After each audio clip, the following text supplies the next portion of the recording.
I'm not terribly interested in discussions about the wage gap or transgender pronoun preference, but I watched Jordan Peterson's discussion with Channel 4's chief interrogator, Cathy Newman, just because everyone was sharing it and posting commentary.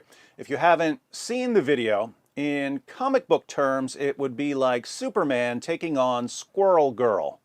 So you're saying that women are basically squirrels? No, I'm saying that the discussion between Jordan Peterson and Cathy Newman was as lopsided as a hypothetical fight between the comic book characters Superman and Squirrel Girl, the latter of whose powers include the ability to chew through wood and the ability to communicate with squirrels. So you're saying that all female comic book characters chew through wood? There's no real need to summarize the interview since it's only half an hour long and a bunch of other channels have posted videos about it.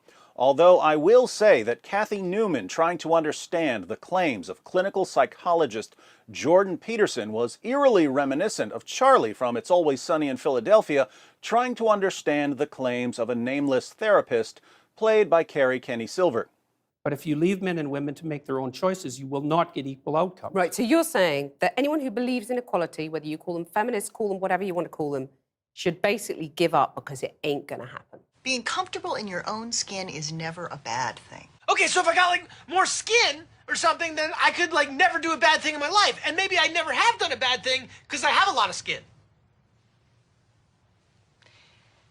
That's not what I'm saying. I do. I think that's silly. I really do. There's this idea that hierarchical structures are a sociological construct of the Western patriarchy. And that is so untrue that it's almost unbelievable. And I use the lobster as an Let me just example. get this straight. You're saying that we should organize our societies along the lines of the lobsters. Given your non-traditional life choices, you are surprisingly well adjusted. Yeah, I'm well adjusted, you know, because of my lack of traditions. And I'll adjust to that.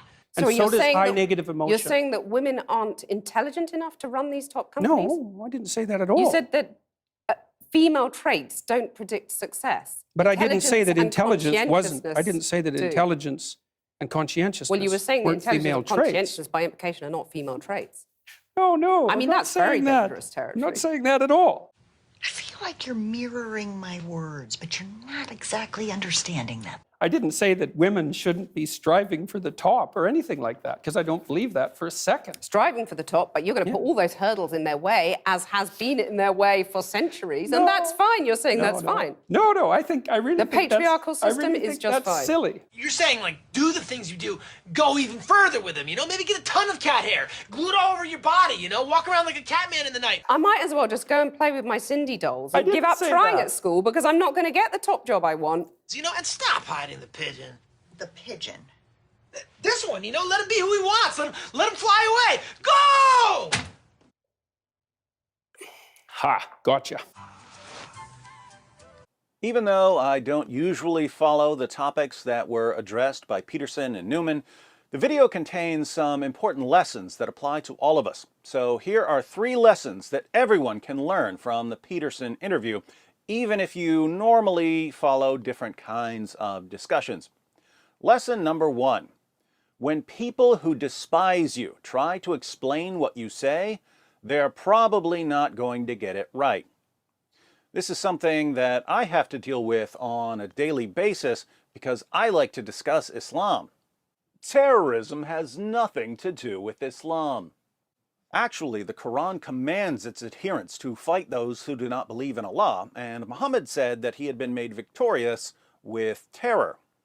So you're saying that all Muslims are terrorists? Didn't say it. I've never even thought it. I simply made a factual statement about what Muslim sources claim. So you're saying that we should nuke Mecca? Do you understand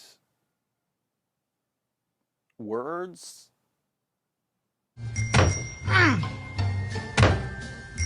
Charlie? There are a few different reasons someone might misrepresent what you say. One, the person might just be stupid, and I don't mean low IQ. You can be smart in one area and stupid in another area. There are people who are great at reading comprehension, but you can show them how to add fractions 25 times and they still don't get it. When I read analytic philosophy, I understand it perfectly. Every word makes sense. When I read continental philosophy, I don't understand anything, not a single sentence. This causes me to suspect that continental philosophers aren't really saying anything. But it's also possible that I'm just not good at understanding what they're saying. So if I were to listen to a presentation by a continental philosopher and I were then to try to explain what he had said, I'd probably get everything wrong. I'm just stupid in that area, assuming that they're actually saying something, which they're not. Two, a person who misrepresents what you say might be doing so deliberately. He understands every word you say, but he doesn't want other people to understand what you say, so he intentionally distorts your message to hurt your reputation. He deceives his listeners. Three, someone who misrepresents what you say may be so incredibly biased against you that when you speak, he hears you saying something that you're not really saying. He's not stupid, and he's not deliberately distorting what you say. Instead, he's so convinced at his core that you're an evil, despicable person, he assumes that there must be something diabolical in your words, and that his job as a good person is to draw out the sinister meaning of your words so that he can throw it back in your face, forcing you to see what you really are, like Dorian Gray gazing at his own hideous portrait. So, which category is Cathy Newman in? Well, I don't think she's stupid, and I don't think she's deliberately misrepresenting Jordan Peterson. You may disagree. If you've got a case that she's misrepresenting Peterson's words because she's stupid or deceptive, feel free to make your case in the comments section. I think that the issues Peterson deals with are so emotionally charged for people like Newman, and that she despises him so much, she's simply incapable of understanding what he's saying. Well, I made the argument there. It's like it depends on So who you don't defines believe it. in equal pay? No, I'm not saying that at all. Because a lot of people listening to you will just say, I mean, are we going back to the dark That's ages because they're actually here? not listening. They're I'm just listening very projecting carefully, what and they I'm think. hearing. Now, the ideal situation for a group that wants to bring down a speaker is to have a mixture of people who are stupid, people who are deceptive, and people who are so thoroughly biased that they can't understand what the speaker is saying. The liars lie about what he's saying, the morons believe what the liars say, and the people whose emotions have overwhelmed their ability to think get whipped up into a frenzy. That's the recipe for silencing a speaker, or at least destroying his reputation, which brings us to the second lesson. Lesson number 2. If stupid or deceptive or frenzied people can't refute you, they have to silence you. Why are there so many people who are trying to silence Jordan Peterson, classifying anything he says as hate speech, flagging his videos, getting his speaking engagements canceled, shouting him down when he does speak? Wouldn't it be better to just refute what he says? Well, if you've watched his discussion with Cathy Newman, you know what happens when someone tries to refute his points. And think about this.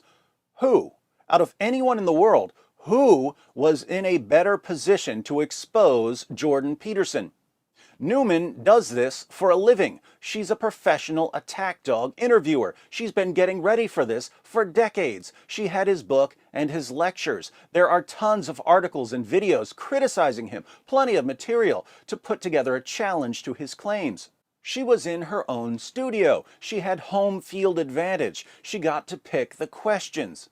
And she's a woman. If you want to portray Peterson as a misogynist, you'd think that all you need to do is get a woman to come at him aggressively until he can't take it anymore, and he snaps and starts yelling at her. Game over. Guess which clip would be posted on every leftist news site every time Jordan Peterson is in the news? Champion of the patriarchy loses his mind when woke feminist challenges his misogyny. So Newman was the ideal person for the job of taking down Jordan Peterson, and she got annihilated. It wasn't even close. So if the ideal person for taking down Peterson failed in spectacular fashion, what's your next move? You have to focus on silencing him. How are you going to silence him? This brings us to lesson number 3. If people want to silence you, they have to paint themselves as the victims. And that's exactly what Channel 4 and its ideological allies did following the catastrophic interview with Jordan Peterson. We're told that Channel 4 is now consulting security experts to see what they can do to protect Cathy Newman from all the people who want to kill her because she was so mean to Peterson. Let's be serious for a moment. Does anyone, and I mean anyone, no matter how stupid at Channel 4, really think that some of Jordan Peterson's followers are plotting to assault or assassinate Cathy Newman, a woman who just gave Peterson one of the most epic victories in the history of YouTube? Of course they don't. So why are they pretending that Newman is in danger?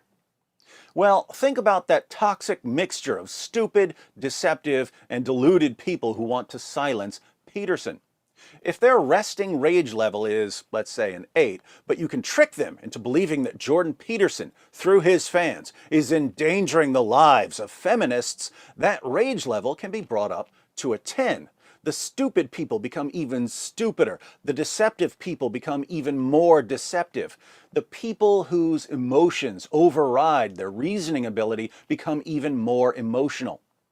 Put them all together and you've got just the sort of group that gets things done on college campuses. Who needs the best argument when you've got the biggest mob of enraged leftists? There are lessons here for all of us because what happened in the Peterson interview is happening anywhere anyone is discussing an issue that's even remotely controversial. If you're on the wrong side of an issue, people are not going to hear what you say, no matter how clearly you say it. And if they can't refute what you're saying, they'll try to demonize or silence you. And if they can't do that yet, they'll paint themselves as the victims in order to stir up your critics, looking forward to the day when the mob will be big enough to veto not only what you say, but also your very right to say it. So, watch closely and you'll see this happen over and over again in 2018 and beyond. Wherever thoughtful people try to have meaningful discussions on important topics, the enemies of meaningful discussion will assemble. But since they only have 3 plays in their playbook, seems kind of easy to expose their methods, doesn't it?